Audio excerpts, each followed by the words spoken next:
Hello, everyone, and welcome to Facebook Live with the Horticulturists. We are the Horticulturists here to answer your gardening questions. My name is Candace Hart. I'm the State Master Gardener Specialist here with U of I Extension, and our theme today is kind of tree selection and tree planting, but we're going to hit any and all of your gardening questions, so you can start to think about those, add them into the chat box, and we're going to address those today. My specialty tends to be more on the flower side of things, so annuals, perennials, cut flowers. That's what I like to grow. But I've got two colleagues with me today that like much different things. So I'd love to hear what you guys like to grow. Hi, my name is Kelly Alsop, and my specialty is integrated pest management. Beneficial insects. I'm passionate about beneficial insects. However, I feel like my specialty changes every month. Whatever you're researching. Yeah, whatever. Yeah, like I just really got into pruning back brambles and have learned a lot lately about pruning apple trees. Nice. I've been doing a lot of urban tree work. So, however, integrated pest management is my specialty, and I like vegetable gardening too. I like planting annuals, perennials. You like it all. I like trees. Well, who can't get enough of gardening? I think I picked the right profession. Yeah. And I'm Ryan Pancaw, a horticulture educator in Champaign, and my specialty is trees and shrubs and forestry and arboriculture, and that's probably my favorite topic. I love natives. I love vegetable gardening. So those are my other two gardening addictions. Excellent. So if you've got a gardening question between us, I'm sure we can answer it or at least send you in the right direction. So if you have questions, feel free to start adding them to the comment box there. But yeah, should we just start kind of talking about some tree selection tips since we're starting to get into the growing season? Will be here before we know it, and just thinking about trees Sure. for the next year.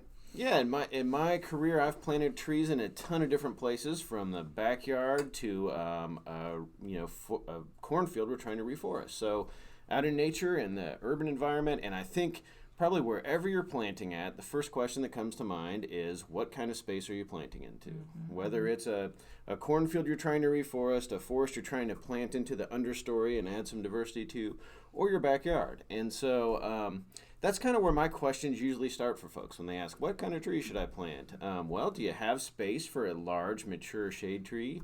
Do you need something small that fits in your front yard and, maybe is an understory type plant? So that's usually one of the first considerations. So you're not going to plant an oak 5 feet away from your house? Right. Or under a power line? Yeah, and a lot of problems we see with mature trees come back to the right tree for the right site. So, really thinking about this ahead of time before you just bring a tree home is pretty important. And I'm as guilty as the next person to bring a plant home that I didn't have a place for. But yes, in the case of a large, mature shade tree that you're going for, it really helps to think that out and to look at look at all the details about different tree species and what should go there. So maybe we should start by talking about a few of the resources we brought in today. Would that be a good place to start? One of the first things I'd like to cover is what Kelly has here in front of her. You mind holding that up? It's a publication called Under the Canopy, and I think this is the third edition, it says right at the top. Mm-hmm. So this is something that came out of the Central Illinois area and was put out by a lot of different organizations, had a hand in creating it. Probably started around the late 90s or so, but it's a wonderful, it's a poster, if you fold it out, that has about 20 different tree species that are recommended for Illinois and just tells you all the great things about them. So the reason why you might want to pick one tree over another. On the back side of the poster, it has some great recommendations. How to plant a tree, how to care for a tree, some of the problems, a nice little chart that lists all the different tree species and all the different considerations for planting each one. So great publication. It's available online for free. I think we're going to post a link to that. It should be up in the comments. Yep, we got it. Also, I hand these out at a ton of different programs. Our extension office has boxes. Me too. Yeah, if you go to any extension office, they'll probably have a stash of them. They could probably give you a box of them. So yeah, ask us for a copy at Extension. We love this publication and spread it far and wide, and it's a great one. Really handy. So some of the questions that I think of when I'm planting a tree is I kind of look at it from, of course, you picture that mature tree that's going to be there. But I always think about how fast is it going to grow, what type of soil. And then not to be the Debbie Downer of tree planting, but I'm always thinking, what kind of problems does this tree have already? What are the pruning needs for this tree? And then will it tolerate certain things, maybe salt or wind. Yeah. Wind's a big thing in Central Illinois. Yeah. If you're outside of a city, you've got a windy condition. and so, when you're planting those trees during the spring, or, Earth Day is coming up. Sure. Maybe do a little bit more research behind what tree you want. Or even you think about it in the, when you go into the garden center, a lot of garden centers have these books. Mm-hmm. True. Yeah, they are sold at a lot of places where you might buy plants. Yeah, because a lot of garden centers, they're going to be a plant tag, and it's going to have some minimal information on there. But yeah, it really is a good idea to kind of research ahead of time, figure out what the final size is going to be, all of those kind of details about a tree. And great information online for that. Yeah. I know I've stood at a garden center and flipped through stuff on my phone before I got a plant. Yeah, I do that too. One of those websites I'd mention is University of Illinois Extension has a tree selection guide website that I really like that website because you can select trees by size, by flowering, by other attributes you might want. And when you finally land on the page of the tree you're maybe interested in, there's a lot of great information. The mature size, the height, some of these issues that Kelly talked about, like insect and disease problems or maintenance issues, are listed there as well. Yeah. So that's a great one. I would also say that some of our botanic gardens around the area. Morton Arboretum is excellent Arboretum for giving you they're excellent for giving you the urban challenges that trees go through. Yeah, they do have a really good site, and the same way with their site, you can get down to a single page that's about a single tree that just has all that information. They're also very good at listing particular cultivars and what's available out there in the way of and the most different up-to-date cultivars. stuff too, because there's always new cultivars coming out and things like that. Okay, awesome. So as far as other printed resources, if you're into natives, I love this Forest Trees of Illinois publication. Yeah. This is the newest version. It's an extension publication. This is my older copy. They're even the older editions have great info, but really cheap publication that's out there and available. To go in a little bit more detail, Michael Durr, that's D-I-R-R, has a couple different versions of a book that he's published, and really this is kind of the Bible of woody plants. And this is his woody manual, and the latest edition of this that maybe was 2008 or 9. I'm not sure how old this is, but this is a different version he calls an encyclopedia, and it has a little more color pictures. It's a little friendlier to look at, but man, this one has a ton of information, and down to the cultivars that were available in 2008 or 9, whenever this was last updated. Pretty updated, and just all the woody plants of North America. That's kind of a must-have resource for me as an arborist, forester kind of person. Gotta have that on the shelf. So those are some places you can go to begin to start to think about how to select a tree. Now, once you've arrived at that idea of what kind of tree you might like, I always recommend a little bit of just further investigation into your site. So let's look at the spot I want to plant this tree at a little closer. One thing that Under the Canopy talks about pretty well is the concept of microclimates within your yard or your backyard versus your front yard, and some of those ideas. So that's maybe something when you start to look at a little more detail besides just the size of plant I can have. What is my microclimate that I'm planting into? So there's cases where, like, for example, at my house, I have a backyard that's really sheltered. I can plant things that are not quite as cold hardy, aren't quite as tough back there, compared to my front yard that faces to the north. We're out in the rural area, gets a lot more wind. So those are pretty different just with respect to wind. With respect to light, that my south-facing backyard gets a lot more sun than my north-facing front yard. So. And there's differences. You guys will be able to discuss this between morning and afternoon sunlight. Right. Yep. Yeah. What time of day is it getting hit with the sun? Yeah. So your morning sunlight is going to be a lot less harsh than at the end of the day at 3 in the afternoon. What does the west side of your house get? It usually gets hot, baked at the end of the day. Sun, yep. So all those things are considerations, but really one of the biggest deciding factors in me on tree selection in the past, from just your microclimate and what type of location you're looking at specifically, is related to soils, and especially so in the urban setting. And that's because urban soils are pretty variable. They can be anything from a soil that is mostly undisturbed and in somewhat of its natural setting to just a jumbled up mixture of concrete and rock and soil and all kinds of other things. So left behind. we have a slide I'd like to show that I think we looked at off air, so you guys kind of have an idea of this. What we're talking about. And basically, it shows us two soil profiles. So that's a picture you would see of a soil from the ground surface down to the subsoil if you looked at it from the side. USDA is really good at posting these pictures. They dig a lot of soil pits where they actually look at that in the field.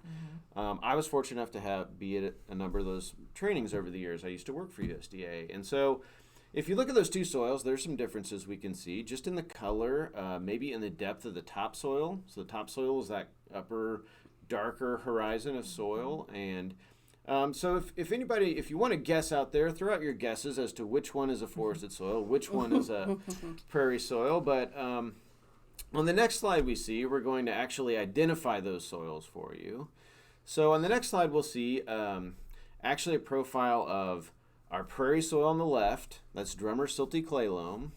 In the middle is an urban soil, which you can see is quite different from the forested soil than on the right. So what are some of the differences just between the forested soil and the prairie soil? The prairie soil is quite a bit deeper if you look at the topsoil layer. So it's really dark, deep.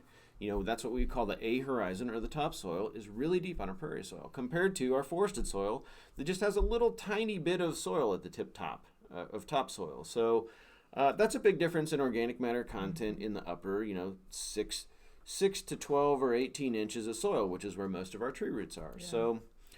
So one of the things that I would do as an arborist, if I was trying to help you assess your site and see what we might plant there, is dig a test hole.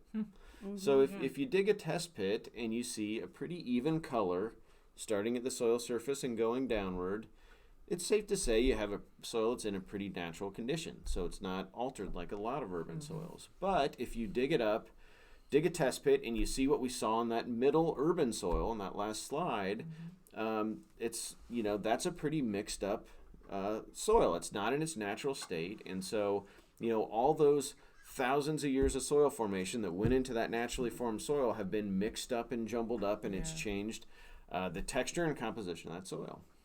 So when you dig that test pit, can you also test your water holding capacity at that time? The drainage? Yeah, you can. There's actually some general recommendations for that as well. So the first thing you're going to look at is that soil coming out of my test hole, does it look like it's a pretty even color and pretty natural, or is it jumbled up?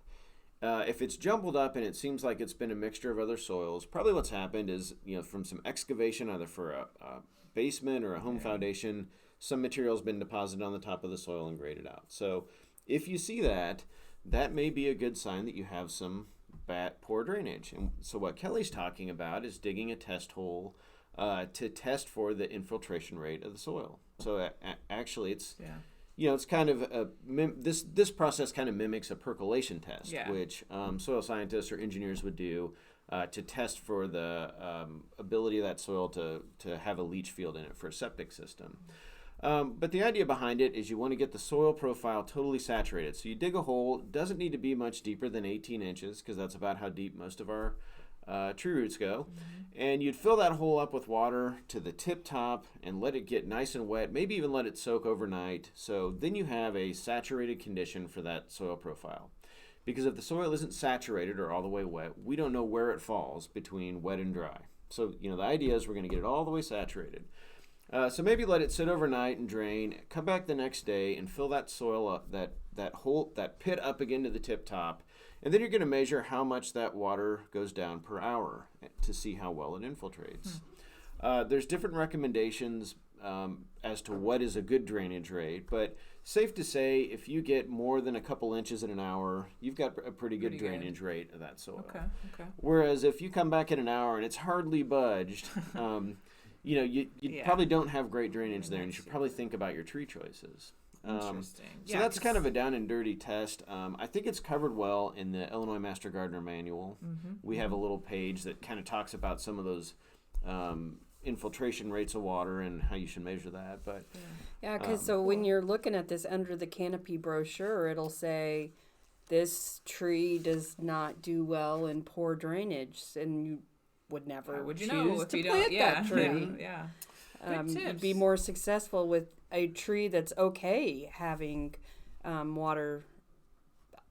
What do you clogged soils? What do you call it? Just compacted soil. So when you do have that jumbled up mixture of urban soil, it's safe to say it's pretty compacted. So a lot of the air and water space in that soil has been squished out as it was dug up and redeposited and moved with heavy equipment and things.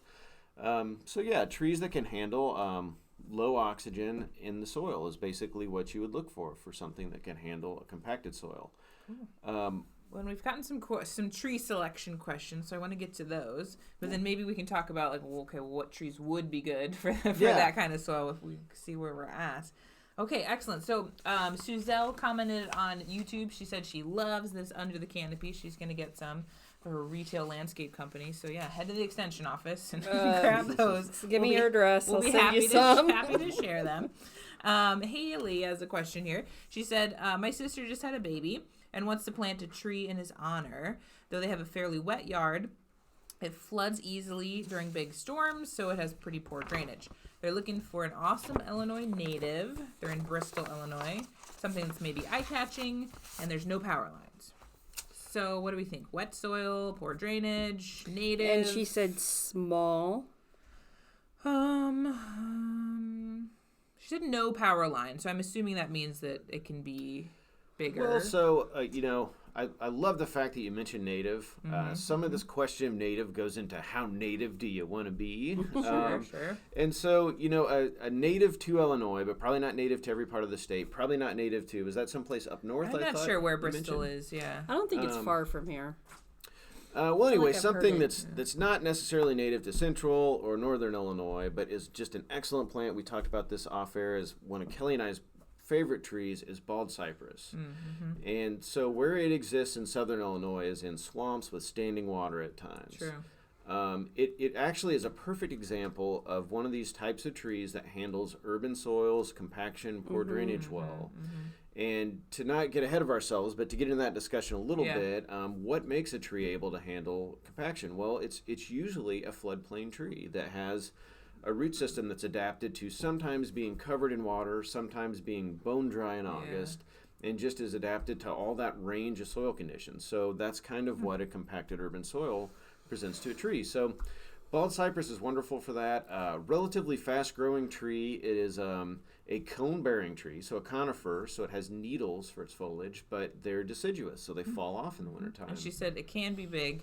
And that's by Yorkville, so I think that's northern Illinois. So that's an awesome. It's now in here. It's 60 to 80 feet. So if she wanted a medium-sized tree, the American hornbeam stands out to me. Those are nice. Or the hop hornbeam. Oh, what else? And then if she wants a smaller tree, they've got magnolia and redbuds. Yeah, magnolia might suffer from drainage issues a little bit. Yeah, in my experience. The wet soil might be tough. I think bald cypress is an It awesome says in here that suggestion. the sweet bay magnolia will tolerate some wet conditions. So there's a great gamut of different size trees. To start with. I think if you wanted to be totally native, I think one of the best trees you could plant from a native standpoint. Why would we want to plant natives? Well, they're adapted to our climate. They typically do better with disease and insect issues, and they support our native wildlife. So they support a lot of different species down to the lowest rung of that food chain, the insect family, the group of insects that we have in Illinois. So when you look at that, what's the best tree to maybe fill that void? My favorite are some of the white oaks. Yes. So bur oak, I think, is my favorite because it is probably similar to bald cypress, and then it has a root system that's adapted to compacted urban soils. And if you look at the number of wildlife species it supports, it's through the chart. It's off the charts. Yeah. It's probably the best wildlife plant you could plant in your yard. Now, it does get to be a large shade tree, and it's a slow-growing tree. So that's probably the long-term, negatives of it. Yeah. But Someone mentioned river birches. How do you feel about birches for wet? I do like river birch for wet spots, and that's kind of what my recommendation is if you ask for a fast-growing shade tree. They don't get as tall, probably a 50. Not as long. It's not gonna be as long-lived as like a cypress or one of the oaks, but for sure, yeah. not as nice. long-lived. But still nice. In certain areas of Illinois, it can have an issue with soil pH, which that's probably a good discussion for us to talk about with soils, is just soil pH and what are trees' pH requirements. In a lot of places in Illinois, our urban soils especially are a little too high in pH, so a little too basic for what trees need. The good news on that is that's somewhat fixable by acidifying the soil with something you can spread on the soil surface and acidify it, but that's something that always comes to mind with river birch for me, is that you want to probably soil test ahead of time and kind of be prepared for if it's a little too basic, you may need to acidify a little bit. Otherwise, that tree will suffer from iron chlorosis. Yeah. And you've seen that before when you see pin oaks. Mm-hmm.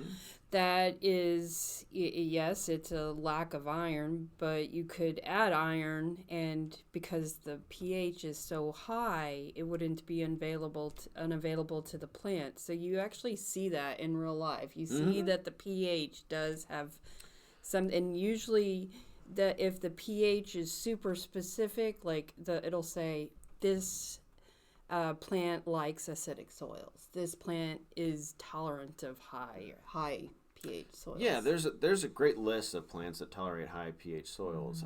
One of the ones I've used a lot in that situation is chinkapin oak. Is a native oak to pretty much all the state. I'm pretty sure, and it tolerates those basic soils we have, alkaline soils, really well. Cool. But there's a whole list that doesn't. And, pin oak is the shining example. That's probably in my career as an arborist, I've dealt with that tree more than any other having this problem. It's so easy to tell. When really, I kind of think white oak and swamp white oak is much prettier. I know pin oak has that beautiful habit, the picturesque the angled branches, tree shapes. Probably has some pretty good fall color a lot of times. Pin oak can get pretty good fall color, but swamp white oak, hard to beat in an oak for fall color. It's all good. It's kind of like this dreamy, kind of golden, orangey, then swamp. Yeah, I love oaks. I used to have a scarlet oak in my backyard, and oh my gosh, it was so beautiful. It's just this huge, majestic tree, and then the red leaves. Just can't beat it. Can't go wrong. Sarah commented too. She said, "I just planted a bald cypress in the boggy corner of her yard. Excellent, love those. And it should be super happy. Yeah."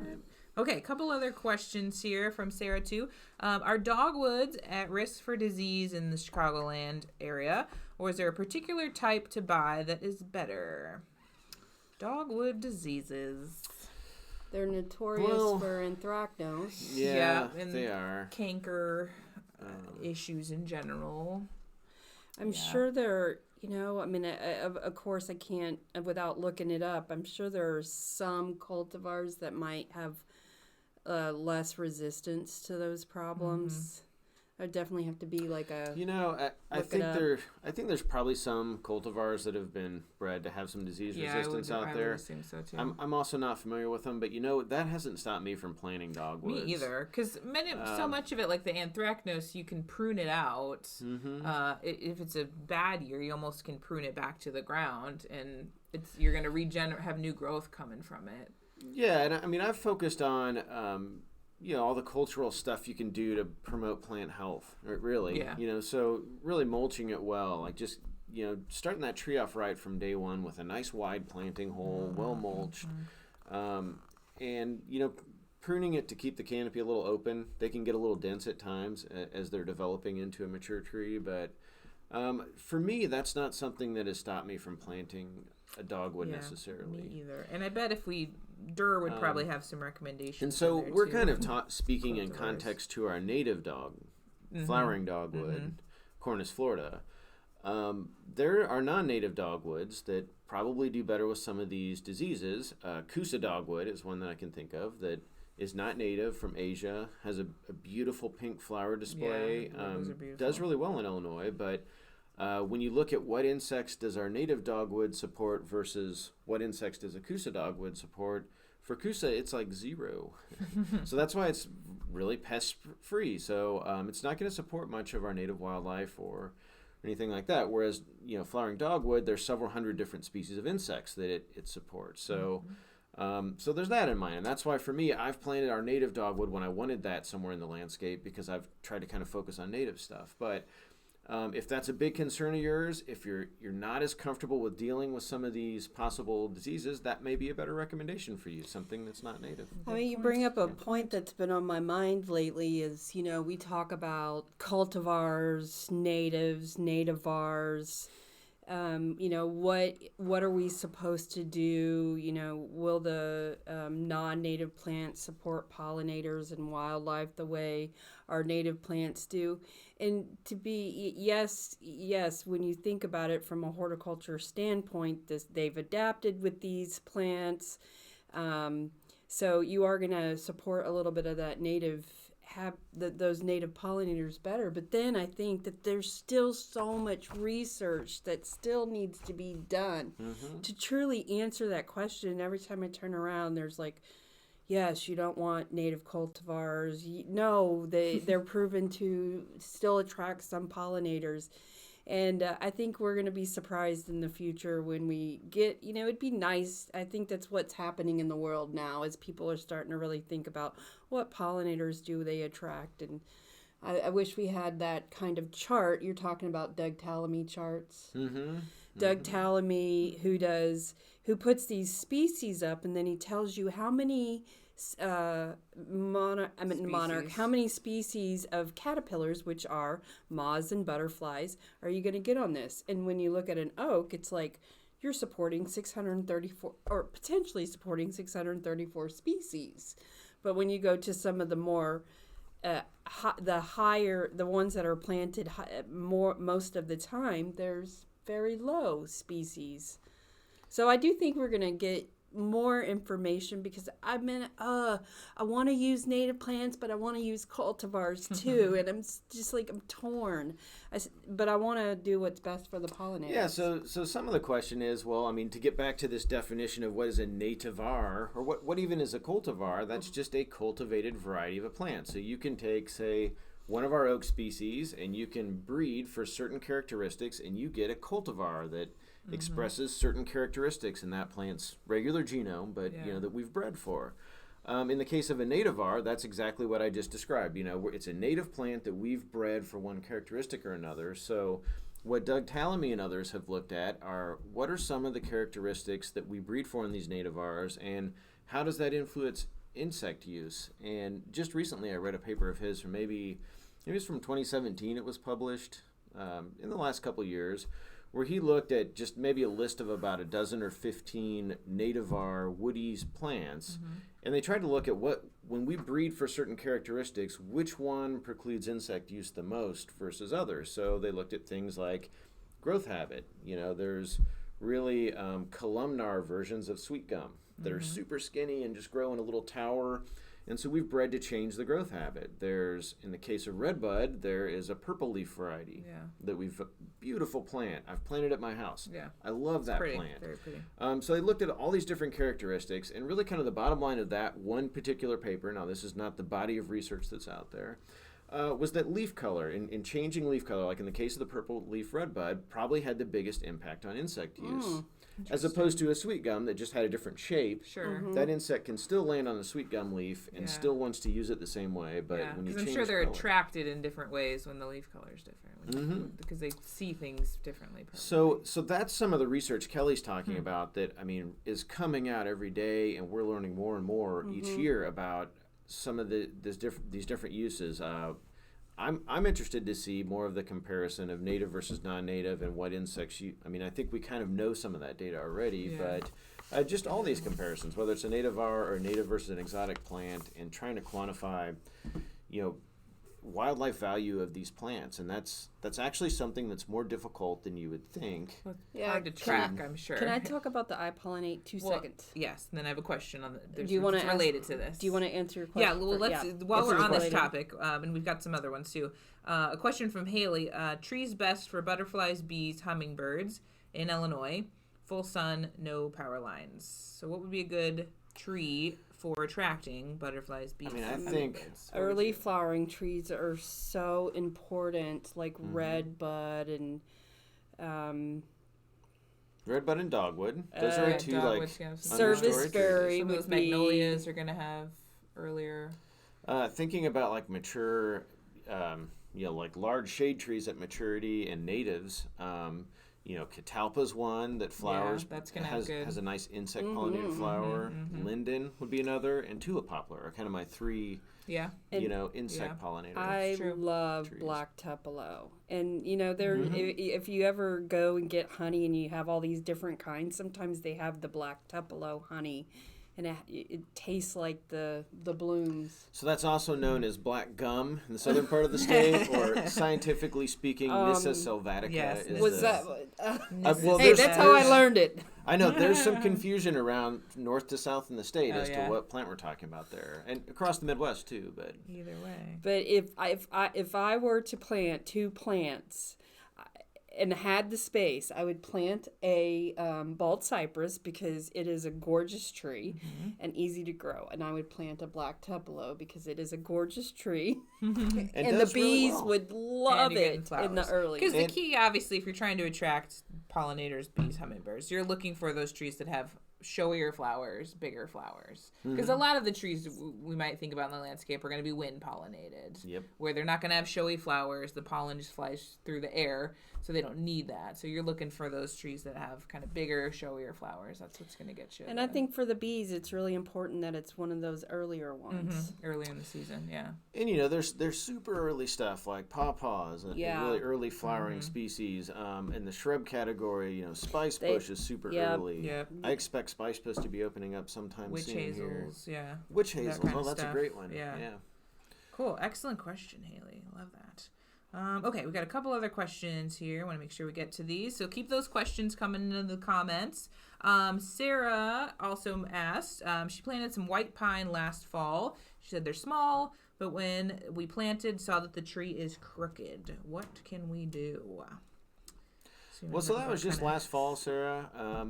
I think you still have hope to kind of gently maybe straighten the trunk a little bit, and you're going to have to be gentle and kind of pull and straighten the tree, but soil compaction is definitely our enemy, but if you can kind of shift that tree back to straight and maybe compact on the back side of that ball a little bit with your foot, I think you'll be able to kind of straighten it a little bit yet, especially on a really soft and squishy spring week like we're maybe having if you got some of the rainfall this week, some folks have got. And I think I'd probably recommend maybe trying to stake it as well after that. Yeah. Would you look to see if it was planted too deep? Because I know that leaning trees when they're young is a sign of girdling roots planted too deep. So then if she finds that it is planted too deep, can she dig it up now and replant it correctly? You probably could. I mean, you're going to lose a little. It's going to have a little impact to the plant. It's had time over the winter for soil to settle, for its root ball to kind of get settled in with that soil around it. Probably why it's became crooked a little bit. Things have settled a little. It could have been wind too that makes it. But yeah, I mean that brings an important point in just talking about the mechanics of tree planting, and really like the first step, maybe dig a test hole and look at your soil before you select your tree if you can. But the next step before you really dig that hole or set a step is to identify the basal flare of the tree. So the trunk flare, or where those roots kind of start to flare out on the tree trunk. And we do have a picture from a planting workshop Kelly and I did for Master Gardeners. I think it was last fall. Yep. Was that last fall? That shows on a tiny English oak what that basal flare looks like, at least on that tree. And basically, you can pretty much identify it where the first roots kind of come out of the trunk is where you can see that. But you want that at the soil surface. So a common issue is that is buried down in the pot or the balled and burlapped.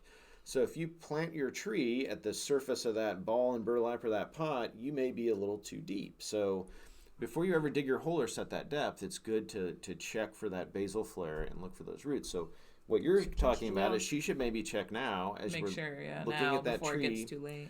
To make sure you got it at the right spot, because you mentioned girdling roots can be a big problem if they're planted too deep.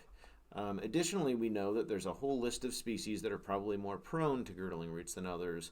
White pine is up on that list, in my experience. It's pretty prone to having these girdling roots. Now, what are we talking about with a girdling root? They're like strangling roots. They're like strangling roots. They wrap around and try to cut the tree off of, being able to absorb water. Usually, when a tree has a girdling root, you don't have that beautiful, storybook flare. It looks like a telephone pole going down into the ground. And then this is the most staggering part, like just taking that 5 to 10 minutes to truly identify that top root can save 80% of your tree's life, because I've been doing a lot of urban tree research and finding out that urban trees are, really only living about 20% of their lifespan because girdling roots are one of their main problems. Like Candace, when you have a tree snap off in a storm, like Candace I have a good did. picture of that, she clearly. Do you do a girdling root? I think it was a combination of probably girdling root and planted too deep that it rotted around the base. And then the planting too deep contributes to the girdling root. Yep, and it all works. Yeah. Big windstorm just popped right out of the ground. And so, that if we could just teach people to take that 5 to 10 minutes to look for where the level you should plant it at, you'd be saving a lot of you trees. could be saving 200 years. I mean, it's huge. As an arborist, I was called out to all kinds of it was a regular phone call I got as an arborist to a new subdivision that maybe was 5 years old, and there's a 5-year-old or red maple that just has not grown and has little tiny leaves and is stressed. Come to find out it was planted too deep. We would do what's called a root collar excavation, where you dig down and find that, and you kind of create this bowl-shaped area around the trunk of the tree where you've dug down to get to that. And I was shocked at how in the next couple of years that tree responded positively, and not always the case that it could drastically turn it around, but I had to see that in practice before I understood how vital it is that we plant at the right depth and we don't cover up that root flare. So it's big. Well, then Sarah said she's planting the black tupelo this spring, so. Ooh, and the girdling root too is, sometimes I'll hurry up. Sometimes to take girdling roots off, we do root pruning, where we'll if we see a circling root, we'll clip it off. But what we've done traditionally in the past is just, slice it on 3 or 4 sides. But the University of Florida just came out with saying that slicing really didn't help prevent girdling roots, but rather they shaved the outer part of the root ball to prevent some of that girdling roots. I wouldn't just go in slicing roots. If you have, what looks like to be a healthy root system where they're not strangling each other, I wouldn't mess with it. But if it looks like they're strangling each other, or you have this huge root mass, then maybe root shaving is... So they're basically shaving off the entire outside? Interesting. Well, and some of this issue of girdling roots comes back to planting depth. That, if a circling root touches another root, they fuse together. Root tissue and root tissue will fuse together. But it's when root tissue touches trunk tissue that you get this strangling, girdling root. So if you don't plant it too deep, you don't have nearly the opportunity for a girdling root to have any kind of impact. So, that just really screams at you. You need to plant at the right depth. Well, and we've got a follow-up from Sarah on the white pine. She said they're root bound, and she chopped the heck out of the roots to clean them up when they planted. And it comes out of the ground straight, but then the top half starts to curve.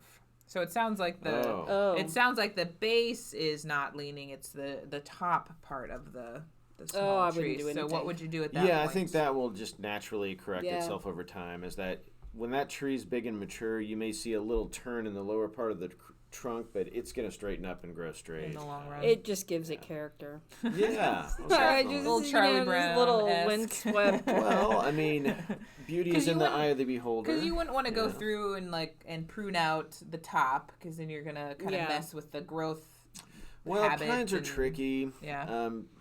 With respect to pruning, just because they don't have a lot of secondary buds that then start to grow after you prune something off. I think you'd end up with a shorter, bushy, kind of odd looking if you did that. Yeah, I think just give it time; it'll grow out of it. Keep it healthy. Yeah, keep it mulch healthy. Very good. Water it Excellent. during times of drought. Just keep it healthy. Okay, a couple other questions for recommendations here. Kathleen asks, a good small tree that's somewhat fast growing for wet, compact clay soil. She's in Kane County, so northern Illinois. Let's see. So small tree, somewhat fast growing in a heavy, compacted clay soil. I really like musclewood or blue beech. I think that's on this list. Are you calling Carpinus musclewood? Mm-hmm. Carpinus And she went carolina. small. It is Small, it's that would be American small to medium. hornbeam, 20 to 35 feet tall. Ooh, it has yellow, orange, red fall color. Let's see.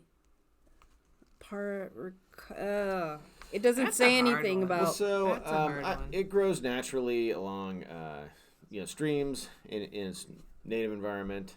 So it would do well with a wetter spot. So that's a smaller blue And beech. what did you call it? Blue beech is often what it's referred to as, common name. If you look down, the American smoke tree is pretty adaptable. Actually, the American hornbeam is adaptable to clay soils and periodic flooding. So she might want to go with the. How about a serviceberry? How would it do in a? I mean, I have a serviceberry on the Serviceberry's front of my probably- house, and it does, which I have heavy clay soil as well. It does pretty good.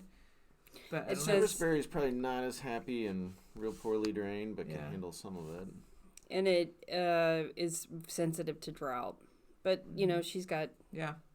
I'm just trying to think of smaller options. I love serviceberry. I mean, you get I to love eat the serviceberry food. too. Eat the fruits. Yeah. We've talked about river birch as an example of something that grows fast. Now it'll be a 30 to 50 foot tall tree someday, so that's maybe not the best. Another one that I like that's a smaller tree that grows relatively fast for wet spots is pawpaw.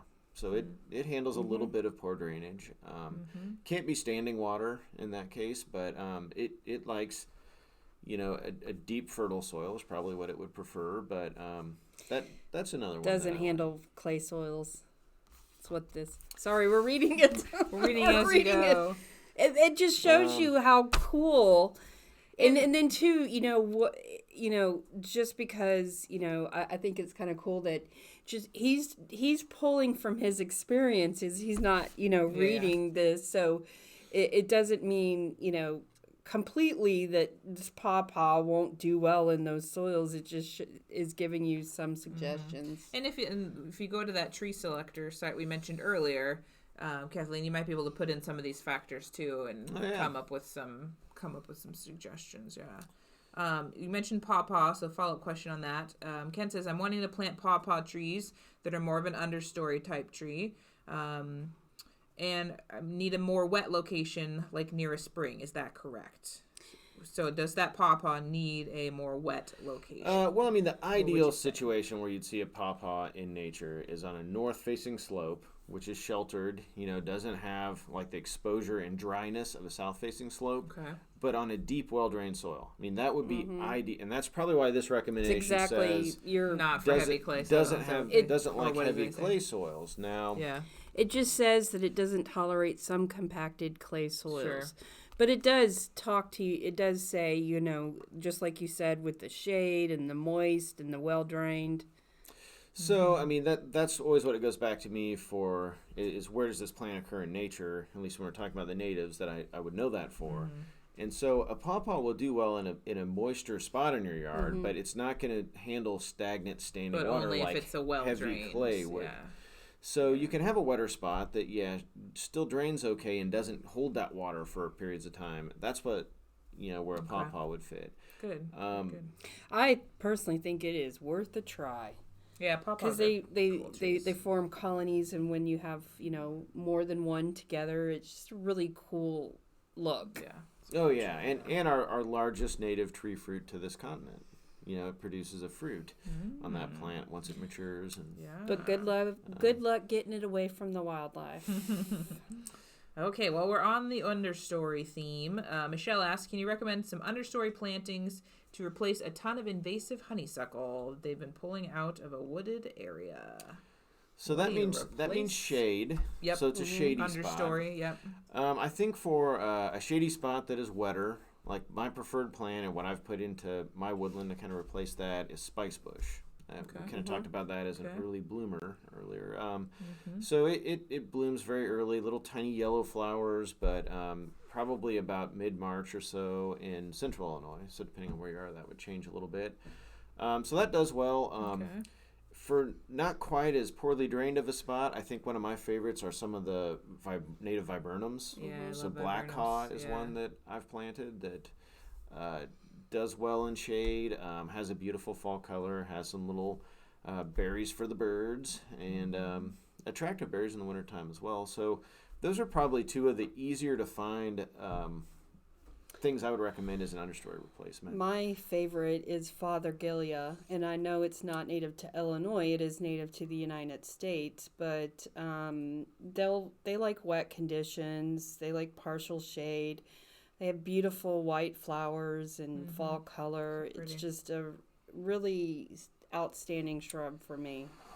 I love that one too. Yeah, I mean, that one too. I've honestly planted it more as kind of like a little specimen in my yard. Yeah. Than, in a woodland setting though, when you start to look at these, what plants will we recommend? It has to be something that is competitive, because that bush honeysuckle that's came out is going to be coming back and putting the pressure on it. Fothergillia is not going You're to on the fight edge well where against. you can enjoy But, it. but also you could plant them to get densely enough it may be able to hang. But when I think about that, what is the most competitive plants that you could plant in that setting? Coralberry is a native that actually looks a lot like bush honeysuckle. I've had it misidentified as bush honeysuckle. Buckbrush is what other folks might call it. I can't think of the Latin name off the top of my head, but not super pretty or attractive. Has a little berry on it that birds and wildlife use, but man, it's one of those plants that you'll see it as an entire understory. And so if you're really going for something that's competitive and is going to be able to hang, but it's not as aggressive as what about bush bottle brush buckeye? Would that compete? I mean, we're talking about honeysuckle, one of the worst invasive species we have in Illinois, and you should tune in later on because we're going to have the invasive species expert. That's true. Because I really too, Ryan's got to, you got to get something in there that's going to compete, that's going to help you get a leg up. But then, how is she getting rid of all the honeysuckle? What are her tactics? I mean, here's another thing to think about, though, is that depending on what your future plans are for this forest stand, I'm picturing this out in the forest. If you plant in a dense shrub layer again, that's another thing that's stopping our oaks from coming back in the understory. So honestly, in a true forest management type setting, we'd probably remove the honeysuckle, and then we'd probably do things like burning and other things to keep it open until we had some little oak trees going to make our future forest. So you wouldn't I mean, that's a true forest management thought where you have 50 acres you're trying to manage all the same way. There's no way you could replant with something. Where when it's like I've got a little 1.5 acre woodland behind my house, I can manage that intensely, where I could plant coralberry with a little oak tree there, so to ensure I have oak regeneration coming in. Because if you keep that super competitive dense shrub layer in there, you don't have the future overstory coming up through it. So it's something to think about before you totally shade everything out. Last plant I'll mention, just as talking about these tough competitors and plants that can compete with honeysuckle, are some of the edge species that I've used in the past for this. And by edge, I mean where forest meets your yard or meets a crop field, or where the forest edge kind of stops. There's additional sunlight, it's not full shade, and it's a really competitive place for plants where invasives often outcompete our natives, and that's like your infection point for the rest of your woods. The two plants I've used that can hang with the invasives in that setting are elderberry and the sumacs. We have a couple different species of sumac that are native. We're gonna say sumac. So, but those are going to take a little more light. You're not going to be able to plant them back in the woodland. I could see your bottlebush buckeye going in kind of that zone too. It's kind of that it's kind of in that. You think? I mean, I see bottlebrush buckeye growing in shadier conditions, and I'm surprised at how much shade it does take. But I see how more sun would probably make it a better floral display. Huh. So hopefully that's given you some ideas, but definitely as you're planting that shrub layer, think about planting a future overstory with that. Would be my recommendation. Cool. Okay, we've got about 10 minutes left. The show's flying by, so if you have questions, add them into the chat box there. We did have one come in ahead of time that we can address. Tracy asked, moving to kind of a shrub question, how do I keep my 9-bark bushes from the powdery mildew later in the summer? She said she cleans up the area every season and it still comes back. So you want to talk about kind of powdery mildew in general? We tend to have when we have a very wet spring and a plant that maybe has a poor amount of air movement around it. So I have a lot of 9-bark in my garden and I never have powdery mildew on mine. Maybe because it just hasn't been introduced to my plants. It hasn't come in on them. But also I think partly because I cut my 9-bark a lot to use in floral designs, and I'm constantly pruning mine and thinning it out, so there is a lot of air movement. So I think that might be something to consider, Tracy, is to go in and thin out your planting a little bit, get that air movement in there. Especially if, I would, knowing that it has powdery mildew, I would thin it out like Candace said from the very beginning. But when you first see the powdery mildew, get rid of it, prune it out. Get it early. Because then it'll spread to other leaves. Yeah. And even if you are getting even if you are cleaning up the leaves around the plants at the end of the season, let's say, you're still going to have some of that's going to linger on the branches as well. So unless you clear cut the whole thing and really cleaned up.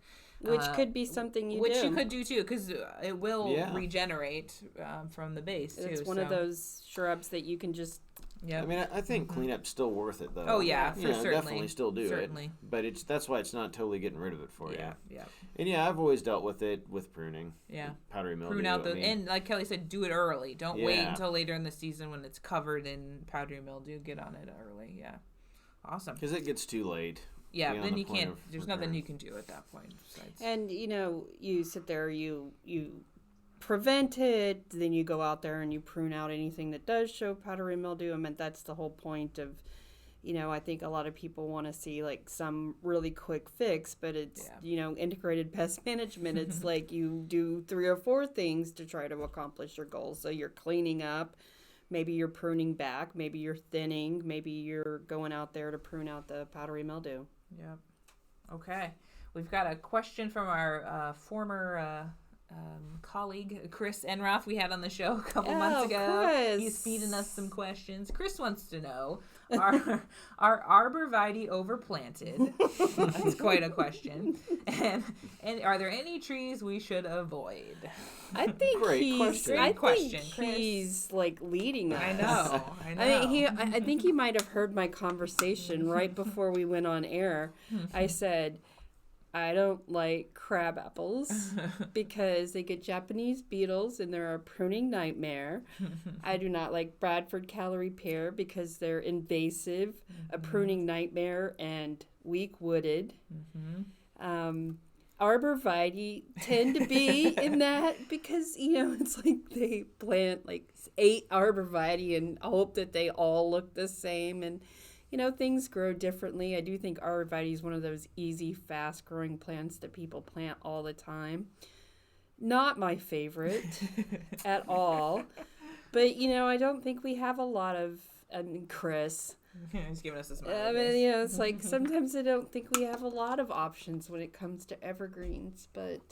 Yeah, if Arborvitae is overplanted, what would you do instead? I mean, what are your other... I would almost say don't do some of the other ones and plant Arborvitae. Exactly. So it's the one thing Arborvitae does that is good is it's like a total visual screen of absolute evergreen foliage. It is make a living fence. It is indeed. That's its value in the landscape. It's a plant probably would say is overplanted. It just is in so many places. My answer to like what should you plant instead is usually something native. That's usually what I go for. Yeah. Where the thing with Arborvitae is there's a billion different cultivars and sizes and shapes and all these things. So in a native plant, you get the size and shape that the native plant is. So you don't have all that variety, but one of my favorites in Illinois, we've already talked about today, is white pine. I mean, that's a great one as a visual block. It doesn't screen like Arborvitae It doesn't screen and it like takes up more Arborvitae. space. You know what we have planted at the U of I outside our greenhouse? She used to use it for floral design. Smoke That's what I was bush. gonna say too, like a And line of smoke A bush. line of smoke bush, Like and killer they would come back and cut it down every spring, and before you knew it, you had this screen of purple leaves. Yeah. It was I love just smoke bush. amazing how fast it grew a screen. And the flowers, like the love the unique, flowers, crazy-looking flowers. Yeah, you don't have the evergreen, obviously, aspect that Arborvitae's gonna have, but when it's got leaves on it, that's a killer. Something close to Arborvitae that's native is eastern red cedar. Yeah. And I don't think true. we think of that as an urban tree as often. Yeah. I like it as an urban tree. It grows really well. Yeah. It Well, yeah, does. you see it on the roadsides and It grows, it's going great. yeah, it grows really fast. It handles super tough conditions. It's hard to kill, and it also, I mean, on the negative side, has berries that will sprout around you. So that's maybe a drawback to it. But Well, that just adds to the fence. yeah, so it's Fills one of in those over that's time. hard to kill. So that's Yeah. maybe the benefit of eastern red cedar. But Awesome. Well, thank you, Chris, for that good conversation on Arborvitae. Okay, to finish it off, we have like 2-3 minutes left. Anything else we should tell people to avoid in terms of trees, or anything else you want to hit on before we? One off. of the things I've been doing a lot of urban tree research lately, and this is just stuff we learned, and I don't even have to do the research to do it, but that hole needs to be 2 to 3 times wider than the actual plant, and you want to rough up the sides, because you think about it, when you put your shovel in there, it causes slick sides. which can become like concrete when you add water to that already You're smashed essentially soil. kind of compacting the Which sides leads of the hole, to my right? show and tell. Oh yeah, Oh, finish yeah, it I off forgot with about that. This is called a root slayer. It is actually one of my favorites because I'm kind of weak. But Turn it on its side maybe so they can see it better, like horizontal. Oh yeah, There you go. okay, there you go. What's awesome about it is, sometimes in the spring we're, dividing perennials, we're planting these holes for these trees. The root slayer really is a cool tool. Actually, my sister borrows the root slayer all the time for her forest research work. So I just think sometimes getting really good tools, and you see how it's serrated on the edge. This is a really great tool. I'm really into the Dutch hoe right now because I want to get those weeds when they're young. And so I just thought I'd bring this in. I knew Ryan was teaching about tree planting, and he just uses a standard old shovel, but I think he should Boring get a old root shovel. slayer.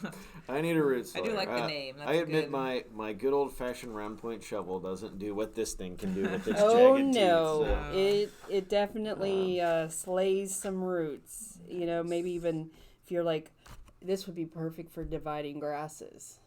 It would be. or any perennials. Yeah, definitely. Yeah, great Awesome. tool. Well, thanks for bringing that, Kelly.